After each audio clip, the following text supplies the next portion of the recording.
Hey everyone, so guys कैसे हैं आप सभी। ऐसा है आप सभी अच्छे होंगे, मस्त होंगे, स्वस्थ होंगे और जोर शोर से आप सबकी पढ़ाई चल रही होगी। सो गाइस हमने अगस्त तंत्र में कॉन्सेप्ट ऑफ अगस्त तंत्र टॉपिक को स्टार्ट कर दिया था और इस टॉपिक में हम डिटेल में विष के बारे में पढ़ रहे थे। अभी तक हमने विष के बारे में, विष की व्युत्पत्ति, विष की निरुक्ति, विष के गुण, गुण अनुसार विष के कर्म, विष का क्लासिफिकेशन और विष के अधिष्ठान को पढ़ लिया है। नाउ आज के इस लेक्चर में हम जो टॉपिक स्टार्ट करने जा रहे हैं वो है विष, वेग और वेगांतर।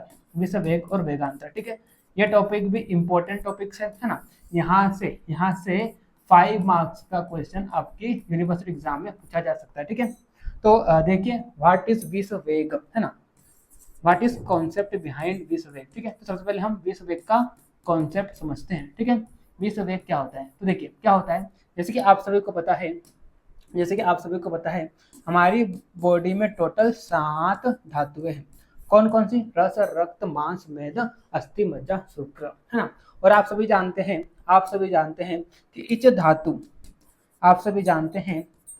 कि इच धातु इज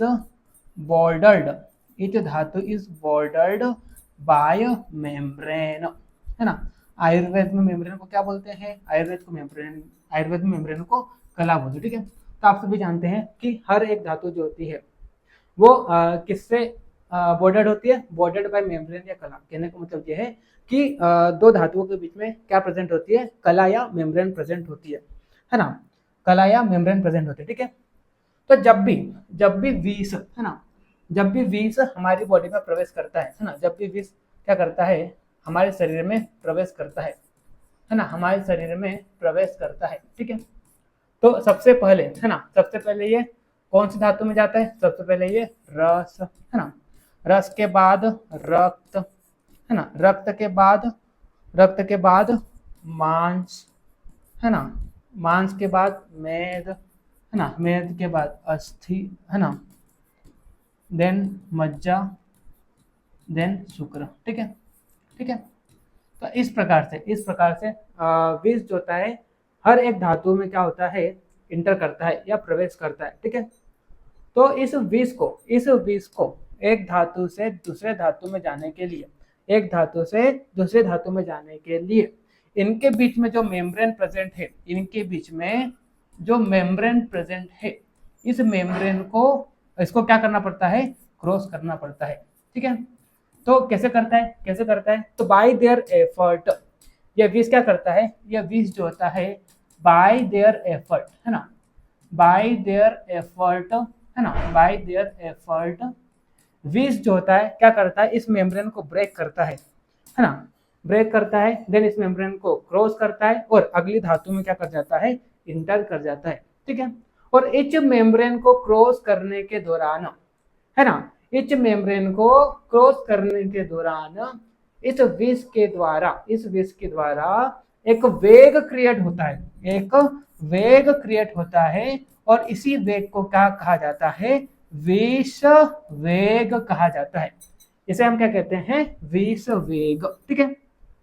और विष के द्वारा एक धातु से दूसरी धातु में जाने के लिए, है ना, विष के द्वारा एक धातु से दूसरी धातु में जाने के लिए, है ना, एक धातु से दूसरी धातु में जाने के लिए जितना समय लगता है उसे हम क्या कहते हैं? उसे हम विष वेग अंतर कहते हैं। तो मैंने आपको ये बोला कि हमारी बॉडी में क्या प्रेजेंट है? 7 धातुएं प्रेजेंट है और हर एक धातु जो होती है इनके बीच में क्या प्रेजेंट होती है? कला प्रेजेंट होती है, ठीक है। तो ये विष एक धातु से दूसरे धातु में जाता है तो उस दौरान क्या करता है? एक वेग को क्रिएट करता है, उसे हम क्या कहते हैं? विष वेग, ठीक है। और एक धातु से दूसरी धातु में जाने के लिए विष के द्वारा जो समय लगता है उसे हम क्या कहते हैं? विष वेगांतर कहते हैं, ठीक है। तो मैंने आपको यहाँ पर विष वेग और वेगांतर दोनों का कॉन्सेप्ट समझा दिया है। अब देखिए यहाँ पर श्लोक में आइए, नोट्स पर आइए, है ना। तो देखिए आचार्य सुश्रुत विष वेग की परिभाषा बताते हुए क्या बोलते हैं? यहाँ पर देखिए धात्व अंतरेषु याह सप्त कलाः संपरिकीर्तिताः। यहाँ पर क्या बोला? आचार्य सुश्रुत ये बोलते हैं कि धातुओं के बीच में, है ना, धातुओं के मध्य में 7 कलाएं होती है, ठीक है। और ये विष जो होता है आगे देखिए यहाँ पर क्या बोला?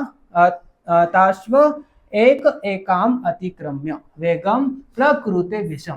तो यहाँ पर क्या बोला अगले लाइन में ये बोला कि ये विष जो होता है ना, ये विष जो होता है इन धातुओं के बीच में जो कला प्रेजेंट है, तो एक एक कलाएं को अतिक्रमण करते हुए एक धातु से दूसरे धातु में क्या करता है, प्रवेश करता है। उस दौरान विष के द्वारा वेग क्रिएट किया जाता है, उस वेग को क्या कहते हैं, विष वेग कहते हैं। तो आप देखिए यहाँ पर इसकी हिंदी है ना, देखिए यहाँ पर धातुओं के मध्य जो 7 कलाएं स्थित होती है ना, उनमें से एक एक कला का अतिक्रमण करते हुए विष वेग को उत्पन्न करता है। तो यहाँ पर ये बोला गया है कि धातुओं के बीच में ये जो कलाएं प्रेजेंट होती है, तो ये विष जो होता है इन कलाओं को क्या करता है, क्रॉस करता है, अगली धातुओं में इंटर करता है। तो क्रॉस करने के दौरान विष के द्वारा जो वेग क्रिएट किया जाता है उसे हम क्या कहते हैं, विष वेग कहते हैं। क्या कहते हैं, विष वेग कहते हैं। आगे यहाँ पर क्या बोला, इस वेग के दौरान विष संबंधित धातु अथवा आशय से संबंधित लक्षण उत्पन्न करता है। तो इसका कहने का मतलब क्या है, इसका कहने का मतलब यह है कि विष जो होता है ना, विष जो होता है जिस भी धातु या आशय में प्रवेश करता है, जैसे कि मान लो विष रस से कहां पर गया, रक्त में गया है ना, तो जैसे ही विष रक्त में आता है तो रक्त को क्या कर देगा, ये विकृत कर देगा। तो रक्त विकृत के जो जो भी लक्षण है उस लक्षणों को क्या करेगा, ये विष क्या करेगा, उत्पन्न करेगा। ठीक है, तो वो यहाँ पर बोला गया, यहाँ पर क्या बोला, इस वेग के दौरान यानी कि एक धातु से विष जो होता है दूसरी धातु में जाता है, तो जिस भी धातु में विष क्या किया, प्रवेश किया, तो उस धातु से संबंधित लक्षणों को उत्पन्न करता है ये विष। ठीक है, और अंत में कहाँ पर जाता है, हृदय में जाता है ना। हृदय में जाकर आप सभी को पता है ओज का स्थान क्या है, हृदय है। ठीक है, तो हृदय में जाता है, ओज को नष्ट करता है, और जैसे ही ओज को नष्ट कर देता है तो यही विष क्या हो जाता है, फिर मृत्यु कारक हो जाता है। ठीक है, तो इस प्रकार से यहाँ पर विष वेग के बारे में बताया। क्या बोला यहाँ पर ये बोला कि 7 धातुएं प्रेजेंट होती है, इन धातुओं के बीच में 7 कलाएं प्रेजेंट होती है। तो विष जो होता है एक धातु से दूसरी धातु में इंटर करता है, इनके बीच में जो कला प्रेजेंट है इसको क्रॉस करता है। इस दौरान जो वेग क्रिएट किया जाता है विष के द्वारा, उसे हम क्या कहते हैं, विष वेग कहते हैं। ठीक है, चलिए फिर आगे हम बढ़ते हैं। आगे यहाँ पर वेगांतर के बारे में बताया, तो मैंने आपको पहले बता दिया कि एक धातु से दूसरी धातु में जाने के लिए विष के द्वारा जो समय लगता है उसे हम क्या कहते हैं, वेगांतर कहते हैं। तब देखिए यहाँ पर जितने समय में विष एक कला से दूसरी कला में जाता है उस समय अवधि को क्या कहा गया है, वेगांतर कहा गया है। विष की एक कला से दूसरी कला में गति का कारक, हाँ, तो यहाँ पर क्या बोला, यहाँ पर ये बोला जैसे कि मान लो ये रस धातु है ना, अगली कौन सी धातु है, रक्त धातु। ठीक है, तो विष के द्वारा रस से रक्त में जाने के लिए जितना भी समय लगता है उसे हम क्या कहते हैं, वेगांतर कहते हैं, है ना, वेगांतर कहते हैं। और एक धातु से दूसरी धातु में जाने के लिए कौन रिस्पॉन्सिबल होता है, तो वात दोष, है ना, वात दोष इसके लिए क्या होता है, रिस्पॉन्सिबल होता है। ठीक है, चलिए फिर आगे हम बढ़ते हैं, है ना, अब आगे यहाँ पर स्थावर वेग के लक्षण बताए, है ना। तो यहाँ पर क्या बोला गया, यहाँ पर ये बोला गया है कि जब भी हमारी बॉडी में स्थावर विष, है ना, स्थावर विष प्रवेश करता है ना, हमारी बॉडी में जैसे स्थावर विष क्या किया, प्रवेश किया। ठीक है, हमारी बॉडी में स्थावर विष प्रवेश किया। ठीक है, तो स्थावर विष जैसे जाएगा तो फिर क्या करेगा, हर एक धातु में धीरे धीरे क्या करेगा, इंटर करेगा। ठीक है, तो जिस भी धातु में ये क्या करेगा, इंटर करेगा, तो उस धातु से संबंधित लक्षण को उत्पन्न करेगा। हमने ये पहले भी देखा। ठीक है, तो सबसे पहले ये कौन सी धातु में जाएगा, रस धातु में जाएगा, है ना। देखिए यहाँ पर प्रथम वेग किसके द्वारा होगा, रस धातु के द्वारा होगा। ठीक है, तो जैसे ही यह विष कहाँ पर आया, रस धातु में इंटर किया, तो रस धातु को क्या कर देगा, ये विकृत कर देगा। तो रस धातु के विकृति के क्या क्या लक्षण है, तो आप यहाँ पर देखिए आचार्य चरक ने रस धातु के विकृति के लक्षण बताए। तो यहाँ पर क्या बोला, सबसे पहले तृष आधिक्य, यानी कि बार बार क्या लगेगी, प्यास लगेगी। मोह एक तरह का ये मेंटल डिसऑर्डर है ना, एक तरह का ये मेंटल डिसऑर्डर है। ठीक है ना। आगे यहाँ पर क्या हुआ, दंत अर्श यानी कि दांतों में क्या होगी, झंझनाहट होगी, है ना। लाला प्रसेक यानी कि ज्यादा क्या आएगी, लार आएगी। वमन उल्टी आएगी, क्लम थकावट महसूस होगी। ठीक है, तो ये विष रस धातु में जाएगा, रस धातु को विकृत करेगा। तो आचार्य चरक ने यहाँ पर विकृति के लक्षण बताए। ठीक है, आगे देखिए यहाँ पर आचार्य सुश्रुत ने क्या बोला, तो आचार्य सुश्रुत ने बोला कि जब भी ये रस में विष जाता है तो रस धातु को विकृत करता है, उसके क्या लक्षण है। तब देखिए यहाँ पर जिह्वा श्याय वर्ण यानी कि जिह्वा जो होती है वो सफेद कलर की हो जाती है। ठीक है, स्तब्ध, स्तब्ध यानी कि स्टिफ, हाँ, जिह्वा चाय वर्णी एवं स्तब्ध, हाँ, मतलब आपकी जो जीभ है वो सफेद कलर की हो जाती है और उसमें स्टिफनेस यानी कि थोड़ी कड़क हो जाती है, ठीक है। मूर्छा अनकॉन्शियस की कंडीशन हो जाती है, और श्वास रोग यानी कि सांस लेने में भी प्रॉब्लम होती है, ठीक है। आगे भागवत ने क्या बोला, वमन है ना, वमन यानी कि उल्टी होगी, है ना, लाला प्रसक यानी कि लार आना, ज्यादा लार आएगी, तो ये सारे लक्षण भागवत ने बताए, ठीक है। तो विष रस धातु में क्या करता है, प्रवेश करता है, रस धातु को विकृत करता है ना। तो यहाँ पर अलग अलग आचार्यों ने विष के द्वारा रस धातु जो विकृत थी उसके क्या लक्षण है वो सारे यहाँ पर बताए अलग अलग आचार्यों ने, ठीक है। और मतलब विष के द्वारा रस धातु का विकृत होना, है ना, इसे हम क्या कहते हैं, प्रथम वेग कहते हैं, और उसके यहाँ पर लक्षण बताए, ठीक है। अब रस से कहाँ पर जाएगा विष, रक्त धातु में जाएगा, है ना, रक्त धातु में जाएगा, जिसे हम क्या कहेंगे, द्वितीय वेग, ठीक है। तो द्वितीय वेग के अलग अलग लक्षण देखें यहाँ पर। सबसे पहले आचार्य चरक के अनुसार देखें तो आचार्य चरक ने क्या बोला, जब ये विष रक्त में आएगा और रक्त को विकृत करेगा तो उससे ये लक्षण यहाँ पर दिखाई देंगे। सबसे पहले क्या बोला, विवर्णता, विवर्णता यानी कि है ना, यानी कि कलर में चेंजेस होना, है ना, बॉडी के, ठीक है। आगे सॉरी किसके, रक्त के, रक्त धातु में आएगा तो रक्त के कलर, है ना, रक्त के कलर में कुछ चेंजेस आ जाएंगे, ठीक है। भ्रम यानी कि एक तरह से अनकॉन्शियस की कंडीशन हो जाएगी, वेपतु यानी कि कपकपाहट होगी, ठीक है। है ना, भ्रम का इंग्लिश में, सॉरी, भ्रम को इंग्लिश में अपन गिडीनेस बोल सकते हैं, ठीक है, गिडीनेस होगा, ठीक है। और मूर्छा यानी कि अनकॉन्शियस की कंडीशन आ जाएगी, ठीक है। जम्बाही, बार बार मतलब जम्बाही आएगी, ठीक है। और शरीर है ना, शरीर में चुनचुनाहट होगा, है ना। एवं तमक श्वास, तमक श्वास का मतलब क्या होता है, तमक श्वास का मतलब होता है ब्रोंकियल अस्थमा हो जाएगा, श्वास रोग एक प्रकार का, और इंग्लिश में से हम क्या बोल सकते हैं, ब्रोंकियल अस्थमा हो जाएगा, ठीक है। आचार्य सुश्रुत के अनुसार देखिए यहाँ पर आचार्य सुश्रुत ने क्या बोला, आचार्य सुश्रुत ने बोला वेपतु यानी कि बॉडी में कपकपाहट होना, शिथिलता, शिथिलता का मतलब क्या होता है, ये जॉइंट्स जो होती है क्या होता है, ढीले हो जाते हैं, ठीक है, जिसे हम साथ भी बोल सकते हैं, ठीक है।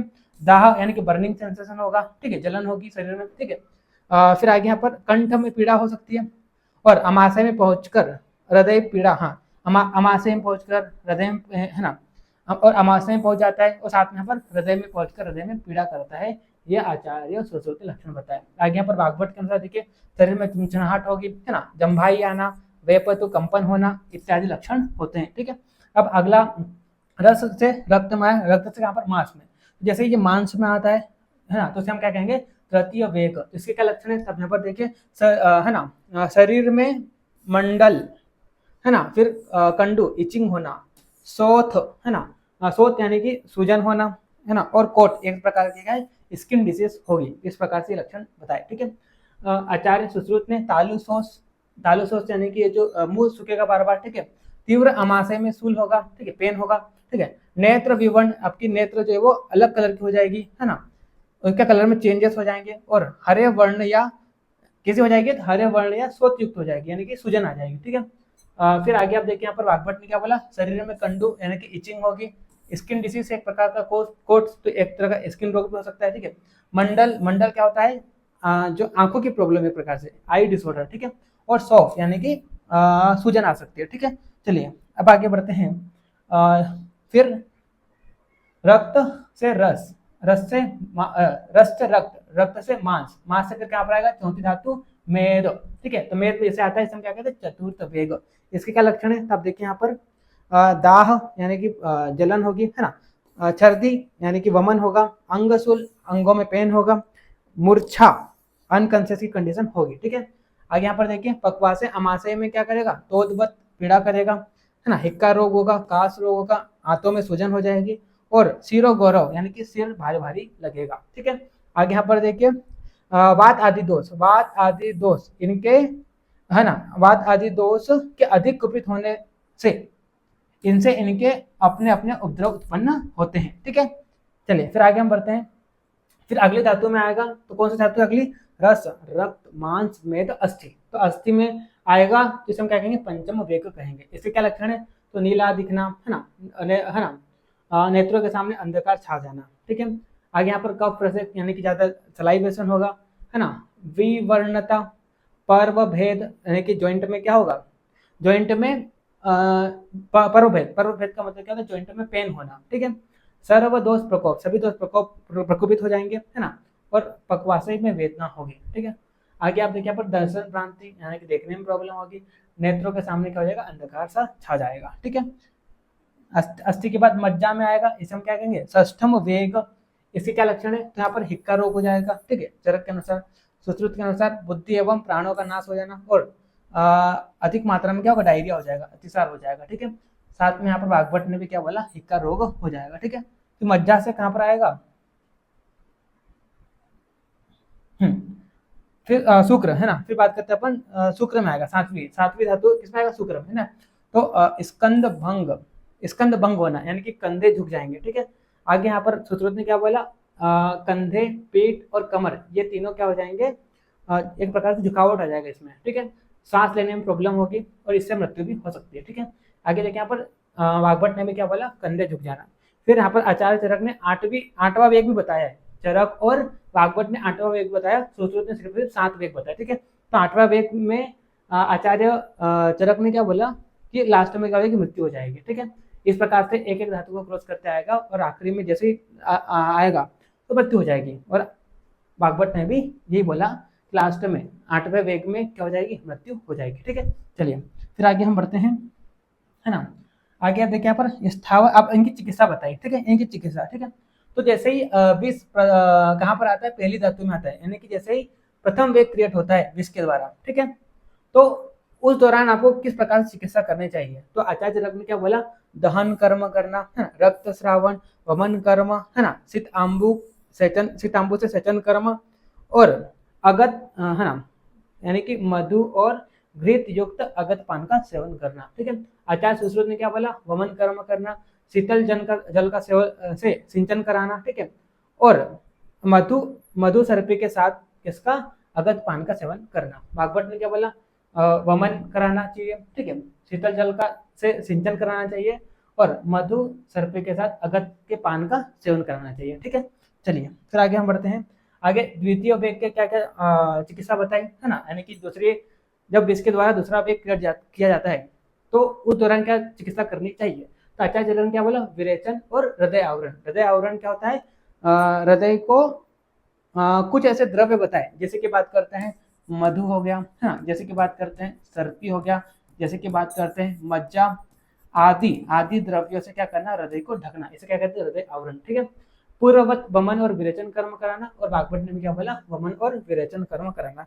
तृतीय वेग क्रिएट अगर होता है विष के द्वारा तो उसकी क्या चिकित्सा है, तो यहाँ पर देखिए सौफ और लेखन कर्म करना, और क्षार अगत पान का सेवन, यानी कि एल्केलाइन, है ना, एल्केलाइन अगत पान के सेवन का करना, ठीक है। यहाँ पर देखिए अगत पान, नस्य कर्म और अंजन। भागवत ने क्या बोला, अगत पान कराना, नस्य कर्म कराना और अंजन कराना, ठीक है। आगे आप देखिए चतुर्थ व्यक्ति का चिकित्सा है, तो गौमय रस, कपित पत्र रस और मधु सर्पी, हाँ, तो यहाँ पर क्या बोला, गौमय रस, है ना, फिर कपित पत्र के रस और मधु सर्पी, मतलब इन दोनों के रस का मधु सर्पी के साथ सेवन करना, ठीक है। आगे यहाँ पर क्या बोला, स्नेह मिलाकर, यानी कि कुछ चिकने द्रव, जिस बात करते तेल हो गया या घी हो गया, इनसे मिलाकर अगत के पान का सेवन। आगे भी यहाँ पर ये बोला, स्नेह मिलाकर अगत के पान का सेवन करना चाहिए, ठीक है। प्रथम वेग क्रिएट होता है तो इसकी क्या चिकित्सा है, यहाँ पर क्या बोला, कपि कच्छु एवं शीरीष पत्र रस का नेत्रों में आस्योतन, यानी कि कपि कच्छु और शीरीष पत्र रस से आंखों का तर्पण कराना, ठीक है। फिर अंजन कर्म और नस्य कर्म कराना, है ना। आगे यहाँ पर देखिए मधु और मधु यष्टि क्वाथ के साथ अगत का पान।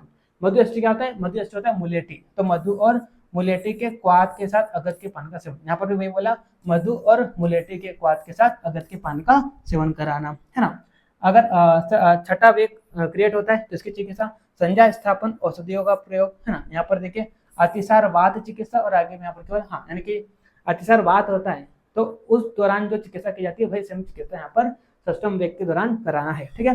फिर आगे हम बढ़ते हैं। आगे यहाँ पर देखिए सप्तम वेग, यहाँ पर क्या बोला, विष पानम दस्तानाम विष प्रेत दर्शनम च अंते। यहाँ पर क्या बोला, यहाँ पर ये बोला, आचार्य चरक ये बोलते हैं कि अगर मान लो एनिमल, है ना, एनिमल ने बाइट किया, है ना, अगर किसी जानवर ने काटा, ठीक है, तो उससे जो 7वां वेग क्रिएट होता है तो उस दौरान आपको क्या करना है, आपको क्या करना है, पादप, है ना, पादप विष का प्रयोग करना है। पादप विष बोले तो किसी भी प्लांट के विष का सेवन कर लेना है, जिससे क्या हो जाएगा, एनिमल बाइट का जो एनिमल बाइट से जो वेग उत्पन्न होगा तो वो क्या हो जाएगा, शांत हो जाएगा, है ना।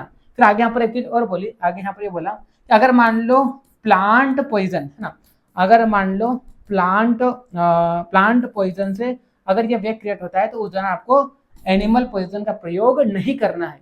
अगर हाँ, एनिमल के द्वारा काटने से विष के द्वारा जो वेग उत्पन्न होता है तो उस दौरान आपको प्लांट विष का सेवन कराना है, जिससे क्या हो जाएगा, एनिमल के विष के द्वारा जो वेग उत्पन्न होता है वो शांत हो जाएगा, ठीक है। लेकिन अगर प्लांट के विष से अगर वेग उत्पन्न हुआ तो उस दौरान आपको एनिमल का विष प्रयोग नहीं करना है, ऐसा यहाँ पर बोला, ठीक है। आगे यहाँ पर देखिए सुश्रुत ने क्या बोला, अवपीड़ नस्य का प्रयोग, यानी कि कल्क से क्या करना, नस्य कर्म कराना, यहाँ पर भी अवपीड़क नस्य का प्रयोग कराना है, ठीक है। चलिए आगे आप देखिए यहाँ पर अष्टम देखो आगे यहाँ पर क्या बोला, 8वें वेग की चिकित्सा यहाँ पर क्या बताई, यहाँ पर ये बोला कि आपको क्या करना है, पलाश बीज के साथ आपको क्या करना है, मयूर के पित्त का सेवन कराना है। क्या बोला यहाँ पे, पलाश बीज के साथ, है ना, पहला यहाँ पर बोला पलाश बीज के साथ मयूर पित्त के सेवन, है ना, मयूर के पित्त का सेवन, है ना, सिक्की मतलब क्या होता है, मयूर का पित्त, ठीक है। आगे यहाँ पर क्या बोला, काकपत। अब देखो काकपत क्या होता है, काकपत को समझिए आप, है ना, काकपत मतलब क्या होता है, आगे यहाँ पर वही चिकित्सा बताइए अगले आचार्यों ने, काकपत, ठीक है। तो काकपत क्या होता है, इसको इंग्लिश में बोलते हैं क्रॉस फीट, है ना, क्रॉस फीट यानी कि कौवे का पैर। तो देखो क्या होता है, अगर अष्टम वेग क्रिएट होता है, इसकी चिकित्सा के लिए यहाँ पर ये बताया कि विष को आपको बाहर कैसे निकलना है। तो आपको क्या करना है, जो भी रोगी है उसका स्काल्प जो है ना, ये स्काल्प जो है, तो वहां पर आपको कट लगाना है, किसकी तरह, कौवे के पैर का जो निशान होता है ठीक उस प्रकार से, कुछ इस प्रकार से आपको क्या करना है, इंसेशन लगाना है, ठीक है। कौवे का जो पैर कुछ इस, अगर कोई चलेगा, कौवा जो चलता है ना, तो अगर धूले नीचे तो इस प्रकार से निशान बनेगा, ठीक है। इस तरह से कट लगाना है और इंसेशन करके विष को क्या करना है, बॉडी से बाहर निकालना है। फिर उसके बाद किसी भी पशु के रक्त युक्त मांस का सेवन कराना है, ताजे ताजे एकदम ताजा मांस का सेवन कराना है, ठीक है। तो क्या करना है, पहले इस प्रकार से कौवे के पैर की तरह कट लगाना है स्काल्प पर, है ना, फिर विष को बाहर निकालना है, उसके बाद किसी भी पशु के ताजे मांस का सेवन कराना है। तो ये यहाँ पर 8वें वेग की चिकित्सा बताई है, ठीक है। चलिए फिर आगे हम बढ़ते हैं, पशुओं में विष का वेग, अगर मान लो पशुओं में विष हो जाता है तो उसके वेग के क्या लक्षण है, तो यहाँ पर देखिए, हाँ, यहाँ पर देखिए पहले वेग में तो क्या होगा, शरीर में पीड़ा होती है और चक्कर आते हैं। दूसरे वेग में पशु कांपने लगता है। तीसरे वेग में भोजन के प्रति उदासीन यानी कि अरुचि होती है और निष्क्रिय हो जाता है ना, यानी कि कोई काम नहीं करता, एकदम पड़ा हुआ रहता है, ठीक है। और चौथे वेग में सांस की गति में वृद्धि होती है, जिस कारण उसकी क्या हो जाती है, मृत्यु हो जाती है, ठीक है। अगर पक्षियों में विष प्रवेश कर जाता है तो उसकी क्या लक्षण है, तो देखिए यहाँ पर पहले वेग में पक्षी चिंता युक्त हो जाता है, दूसरे वेग में उसको चक्कर आते हैं, तीसरे वेग में पक्षी के सारे शरीर के अंग ढीले पड़ जाते हैं और उसकी लास्ट में क्या हो जाती है, मृत्यु हो जाती है, ठीक है। तो इस तरह से यहाँ पर आज के इस लेक्चर में हम डिटेल में विष वेग और वेगांतर के बारे में पढ़ा, ठीक है। चलिए मिलते हैं नेक्स्ट लेक्चर में, तब तक के लिए okay bye, see you again.